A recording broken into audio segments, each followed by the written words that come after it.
Shalom Aleichem, Erev Tov. Good evening to everyone. We're resuming our shir after last week that we were on. My wife and I were on shlichus in Chutz La'aretz, and Baruch Hashem, we made it there and back, and it was an incredible Farbrengen in honor of Gimel Tammuz in a city called Paphos in Cyprus. So Baruch Hashem, the shlichus was fulfilled. We're back. Tonight's story being connected, the Shabbat that comes immediately after Gimel Tammuz, obviously connected with the great miracles and wonders that the Rebbe has shown us throughout the years, including here and now. And this story I just want to mention is one of the most miraculous stories that I've heard. But with all the miracles and wonders that we're talking about, it's important to stress that when we're talking about the greatness of the Rebbe, this is only a drop in the ocean of the real greatness of the Rebbe Shlita Melech Ha'Moshiach. We're going back quite a few years to a couple that was here, Israeli couple, just got married, and they decided that they'll look for their fortune outside of Israel. They traveled to the United States. They arrived in New York, and they decided to settle in a quarter of one of the boroughs right next door to Brooklyn. They decided to settle in Canarsie. It's right next to Georgetown. Now, in those days, there was a brand new shliach over there, Rabbi Friedman. I think his first name is Yisrael, if I'm not mistaken, but I'm not sure. Friedman for sure. And like all the Israelis, they were looking for a neighborhood that was not expensive, and there were many Israelis over there. And he incorporated into his Chabad house all the Israelis that arrived in Canarsie. Now, this particular couple, their name is Borochov. Rabbi Herzl and Chagit Borochov, who live in Rehovot, and they have a Igros Kodesh center. In other words, people that wish and have the desire to write the Rebbe, they are there 24 hours a day in order to go and to assist people to write the Rebbe and receive blessings and advice from the Rebbe. But in those days, this was before they were even observant in regard to their Torah study, their observance of the mitzvahs. They started to attend the Chabad house minyan, and after a certain amount of time, so the wife Chagit tells her husband Herzl, "Listen, why don't we provide the Chabad house with a Sefer Torah, with the Torah scroll?" So the husband looked at her and he said, "Well, are you out of your mind? You know how much how much money it takes to go and to write a Torah scroll? We're talking about tens of thousands of dollars." So she said, "No, I didn't mean to go into to put up the money to write a brand new Torah scroll. But here, what we're doing all the time, every Shabbos, he has to go and he has to see to it to borrow a Torah scroll. He brings it for Shabbos, and then after Shabbos, he brings it back. We can probably find somewhere, somebody, some shul that'll allow us to have a regular Torah scroll." The husband heard the idea and he said, "Well, it sounds like a good idea. How are you going to do it?" So she says, "Listen, I don't have the details in my mind yet, but I'm sure that it's possible. I'm sure that it can be done." That same week, the wife, Chagit, was standing online to receive $1 from the Rebbe. And she said, what in the beginning, where does everything start? From the Rebbe. So she's going to ask the Rebbe for a blessing for a Sefer Torah for the Chabad house of Canarsie. Comes her line, it's her Torah. She's next in line. She goes in front of the Rebbe gives her $1, and then she says to the Rebbe, I want a blessing for a Sefer Torah in Canarsie, in the Chabad house of Canarsie. The Rebbe looks at her, takes another $1, and the Rebbe puts it in her hand, and the Rebbe says to her, you should give this in Los Angeles. She looks at the Rebbe and she says, but Rebbe, I want a Sefer Torah for Canarsie, not Los Angeles. Yeah, I don't understand. And the Rebbe looks at her, nods his head, and he says, you should give this the $1 I gave you in Los Angeles. And that was it. Her time was up. The line continues to move on, and she finds herself already like outside of 770. The people that usually are the ones that are the most observant about what goes on with dollars when people are receiving dollars from the Rebbe are the Bachrim, the Shiva Bachers. So one of the Bachrim went over to her and he told her, listen, I heard what the Rebbe said, and I heard what you said to the Rebbe. It's not necessarily that you have to go and travel to Los Angeles to give the $1 for tzedakah. We can find a bacher that lives in California anyway, and when he goes home, so you give him the $1, he'll put the $1 for tzedakah in Los Angeles or something like that. So then, she's listening to the different pieces of advice that she's receiving. And then a woman comes up to her and pulls her aside and tells her, listen, don't listen to anything that the boys are telling you. When the Rebbe says something, he means what he says. And I was right next to you, and I heard the Rebbe tell you that you should give that $1 in Los Angeles. So the Rebbe means that you should travel and you should arrive in Los Angeles and give the $1 to tzedakah in Los Angeles. No two ways about this. And she was all inspired from this woman. And the woman said, listen, if you don't believe me, there's a videotape. They videotaped the people online receiving dollars. Let's go, both of us. We'll give the time and the day that you went by, and you'll be able to see and hear exactly what the Rebbe says. They went and they saw the video, and yand and behold, it's exactly what they heard. The Rebbe said to give the $1 in Los Angeles. Okay, that's the way it is. And she went home. She told her husband. She says, "Listen, I have to go. The Rebbe gave me an instruction to travel from New York to Los Angeles." And these are Israelis that are barely observant yet. They're in their diapers as far as Judaism is concerned.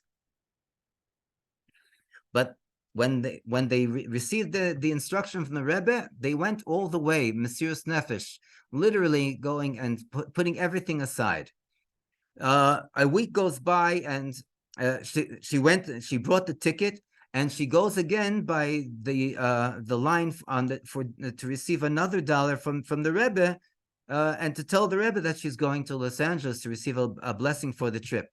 This time she's holding her 2-year-old daughter. And she comes in front of the Rebbe, and she tells the Rebbe, I'm going to Los Angeles as you instructed me to give the previous $1 to tzedakah in Los Angeles for the Sefer Torah. And the Rebbe gives her another $1 and says that this is again tzedakah to give in Los Angeles. And then the Rebbe takes another $1 bill, and the Rebbe starts waving it next to the little girl, the 2-year-old. And the little girl's looking at the $1, from side to side. And it was like a very playful type of happening. And then the Rebbe looks straight at the mother, at Chagit, and he says, is she going with you? So Chagit Chagit, when she heard the Rebbe say that, she thought that this is an instruction that she should go with her. So Chagit nods and says yes. So the Rebbe says, and this is $1 for your daughter to give also in Los Angeles. I mean, it was blowing her mind. She goes back home. She tells her husband, listen, we have to buy another ticket. He says, what? He says, yeah, the Rebbe told me I have to take we have to take our daughter also to Los Angeles. She says, you're out of your mind. She says, no, this is what has to be done. The husband gave in, and he brought another, I don't know, it's like a half a ticket for a toddler, 2-year-old. And they're on the plane from JFK to Los Angeles. As they're flying to Los Angeles, so her husband, Herzl, who was back in Brooklyn, in Canarsie, gets a phone call from overseas. Who's calling? Chagit, his wife's mother, in other words, his mother-in-law. And he gets the shock of his life because his mother-in-law says, oh, Herzl, how are you doing? He says, yeah, fine. He says, can I speak to Chagit, my daughter? So he says, yeah, sure. He says, what do is everything okay? He says, well, and he didn't want to tell her that she picked up and took their daughter to on the other side of the coast of the United States. And what are they doing there? Anyway, finally he got the courage to go and to tell his mother-in-law what's going on. And he tells her, listen, they went over to Los Angeles. The Rebbe gave them dollars to give for charity in order to go and to find a Sefer Torah for Canarsie here in Brooklyn. And she says, wow, what a coincidence. He says, what? He says, what a coincidence, I said. He says, yeah, what do you mean?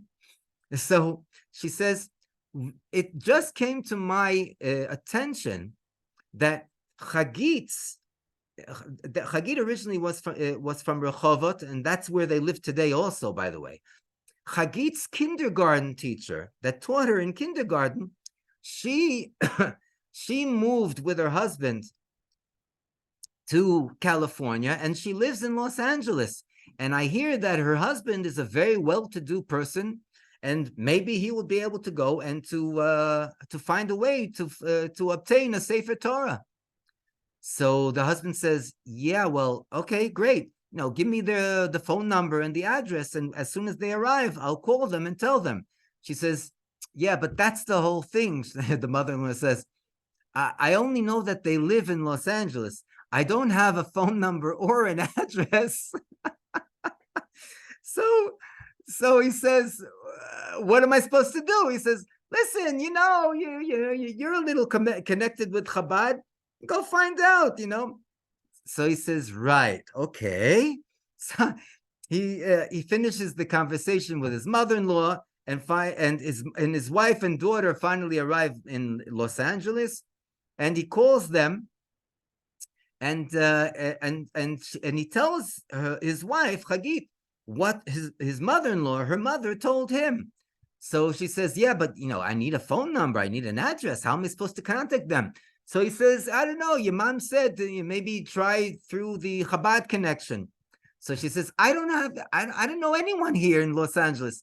The Rebbe didn't tell her where to go and what to do besides one thing, to go and to give the dollar that he gave her as tzedakah in Los Angeles. That's all she knew. And that's why she found herself in Los Angeles. See, she started to think quick, and she says, Chabad, okay, who works with Israelis in Chabad? She found out it's Rabbi Yemini. She calls up Rabbi Yemini in Los Angeles, and he says, listen, maybe you know my kindergarten teacher. It sounds so ridiculous. Maybe my kindergarten teacher that moved out here. She's an Israeli. Her name is Bilha Alon. Bilha Alon.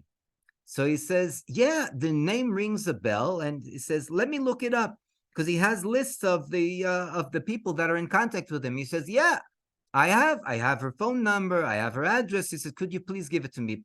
So he says, yeah, sure, with pleasure. He gives her the phone number and the address, and boom, she gives a call to her kindergarten teacher once upon a time, and she says, "Listen, I'm here in Los Angeles. I want to know if I can come over." So she said, "Of course. Oh, I haven't seen you for ages. Wow, look at this. What divine providence." She arrives at her kindergarten teacher's address, and she sits down, and then she starts telling her the entire story about the Sefer Torah and about how the Rebbe sent her to Los Angeles, and she has no clue whatsoever of how to go and to organize and to obtain a Sefer Torah and to bring it back for Canarsie. And her kindergarten teacher, she says, almost fainted. She asked the Mrs. Alon, she asked Bilha, "Is everything okay? What's going on?" And Bilha says, "You don't understand what's going on. Allow me to explain." And then she says, in past tense, she said that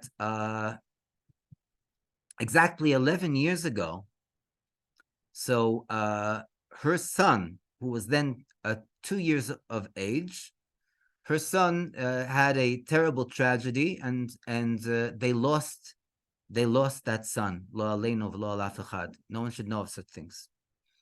And in the shiva, when they were sitting shiva for the son, so she made a good resolution, a achlota toiva, that for the son's bar mitzvah, which would be the bar mitzvah, they would not be able to celebrate the bar mitzvah, but she made a good resolution that she's going to go and to designate a Sefer Torah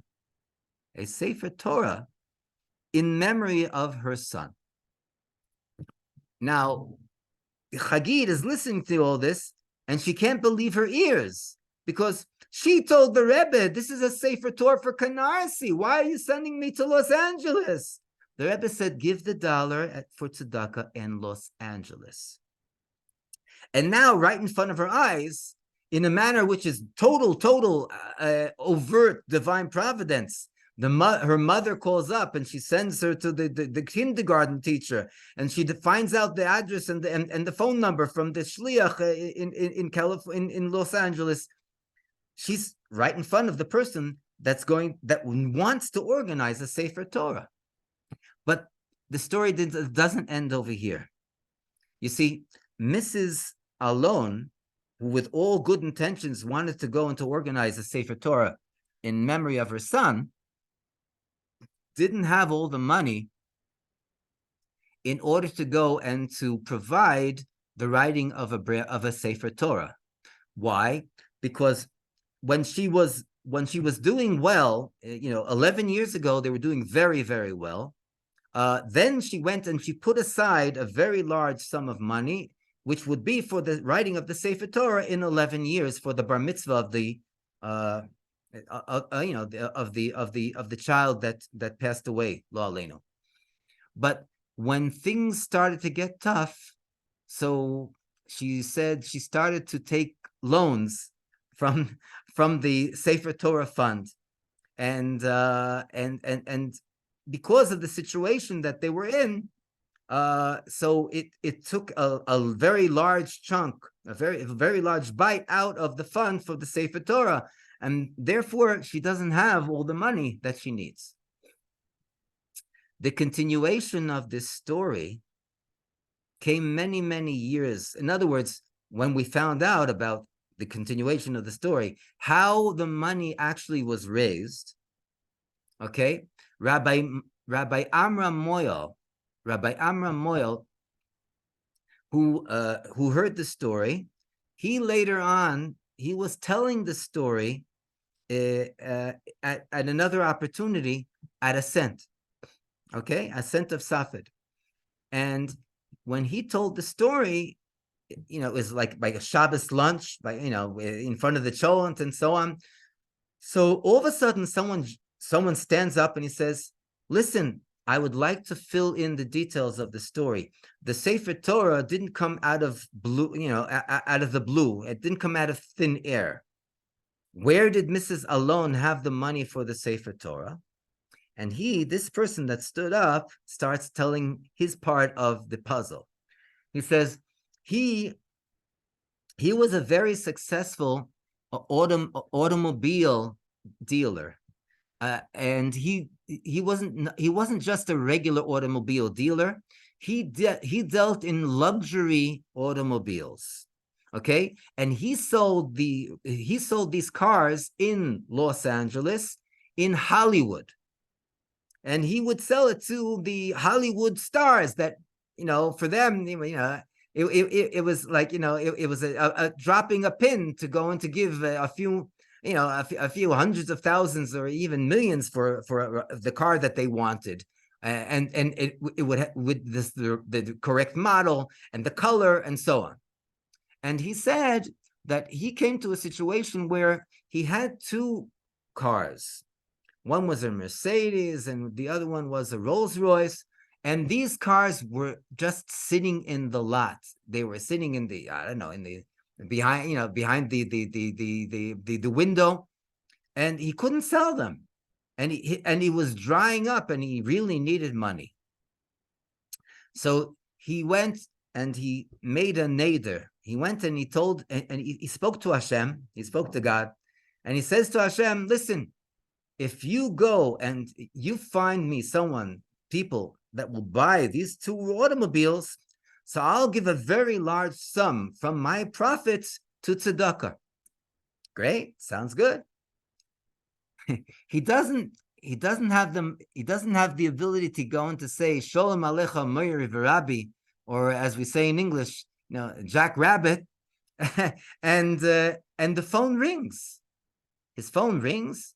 He starts speaking. Who is he speaking to? He's speaking to a very wealthy person from Hollywood. He says, listen, I want to buy a car. He says, I have a car, but I don't know if you want to buy it. He says, tell me about it. So he says, actually, I have two cars. You can have your choice. He tells him he has the Mercedes and he has the Rolls Royce. And he tells him the model, the color. He says, listen, the model, the color, it doesn't bother me. It doesn't matter to me. How much do you want for them? What do you mean for them? He says, what are the prices of the cars? He says, this one is a certain amount of hundreds of thousands of dollars. The other one is also a few hundreds of thousands of dollars. He says, great, wrap them up. I'll be right down to take them. He says, wait a second. That price, how are you paying? He says, I'm paying cash. So, it's not credit card. I'm paying cash. He says, fine, I'll have them wrapped up for you. Wrapped up. This individual from the phone, he comes to the shop. He comes with another friend of his. He gives him a attaché case with the amount of money for both cars. The cars roll out, and he's with the money.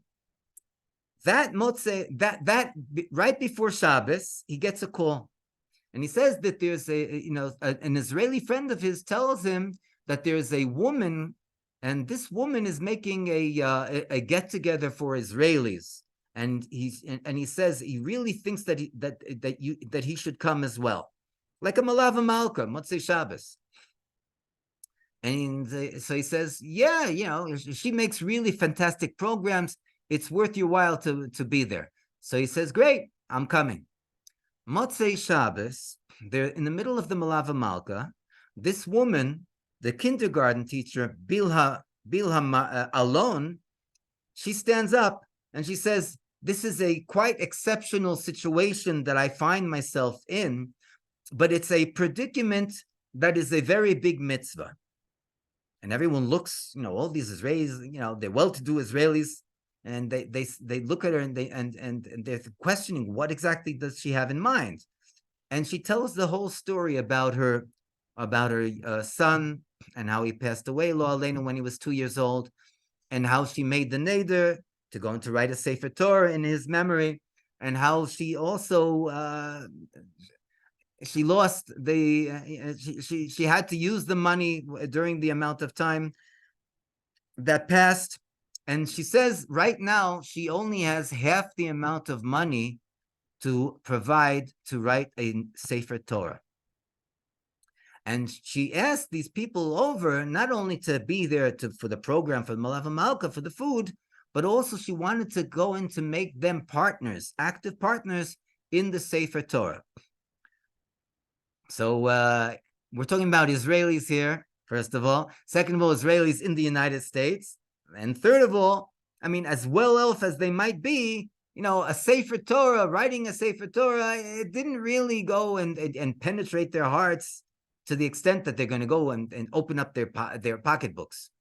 But the story itself really hit home, and there were quite a few that actually gave money. And this, our car dealer, our luxury car dealer, who made the nader, he made the vow that if he sells the cars, he's going to give a large sum to tzedakah. He asked Mrs. Alon how much money is missing together with all the donations that she just received. And she says, there's this and this amount. He says, case closed. The money is here in your hand. She says, what? You're giving all the rest of the money? He says, listen, that's my account with the Creator above. I took it upon myself to give the tzedakah, and I see it, since it is directly after when I received the money, that this is where Hashem wants me to give the money. So she was very happy. That's how all the money was generated for this Sefer Torah back in Brooklyn, in Canarsie. Story's not over yet. Rabbi Moyal is in a Farbrengen. It's like a really beautiful theater. It's not just like walking into a social hall or a synagogue. A big, beautiful theater. There's a few hundreds of people that are seated there in Tirat HaCarmel, the Chabad house in Tirat HaCarmel. Rabbi Markovich is the shliach there. And he is there in order to go and to inspire people in honor of Gimel Tammuz and to be connected with the Rebbe Shlita Melech Ha'Moshiach. And he smiles when he's telling me the story. He's telling, he told the story in a Farbrengen. He says, what story do I feel is the most powerful story that I have to go and to arouse people and to encourage people to connect with the Rebbe and to and to be able to experience the miracles and wonders that the Rebbe does? The story with Mrs. Bilha Alon. So he goes and he's on the stage of the theater. Everyone's sitting there in the audience, and he tells the entire story as we just heard it. A woman raises her hand, stands up, and she says, will you allow me to go and to say something? So he says, yes. He says, what would you like to say? He says, I personally can vouch for the story. She says, how can you personally vouch? Who are you? And she says, you talked about the woman that encouraged Mrs. Chagit Baruchov to go to Los Angeles because the Rebbe spoke to her and told her to do so. And the woman even watched the video with Mrs. Baruchov in order to go and to be able to be 100% sure that this was the Rebbe's instruction to give the dollar as charity in Los Angeles. He says, yes, this is exactly the way I heard the story. So she smiles and she lowers her head a bit, and she says, I'm the woman that convinced Chagit to travel to the other side of the coast of the United States. I am the woman that saw the video together with Mrs. Baruchov. And wow, that, as much as the story blows a person's mind, but for Rabbi Moyal to hear the story directly from the person that was part of the story, that was really overwhelming. But this is where at least for the meantime, this is where the story comes to its culmination. But the bottom line that we have to know and we have to understand is that when we receive instructions from the Rebbe, and the Rebbe tells us what to do, how to do, so it's not just a heartfelt wish that the Rebbe is giving us to go and to do this and this, or the Rebbe instructs us to fulfill a certain mission. This is something that the Rebbe, with his incredible divine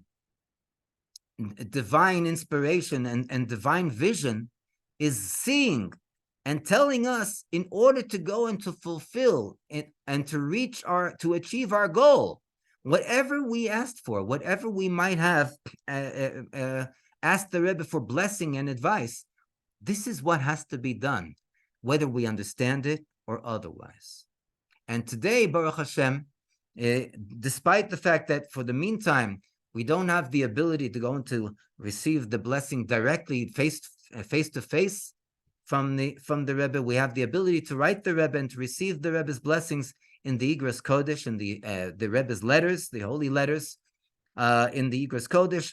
As we know, it's accessible even online. Even if a person doesn't have these some 30 volumes that are out already of the Rebbe in one's library, you can go into the www.igrot.com, and it's in English, in Hebrew, in Russian.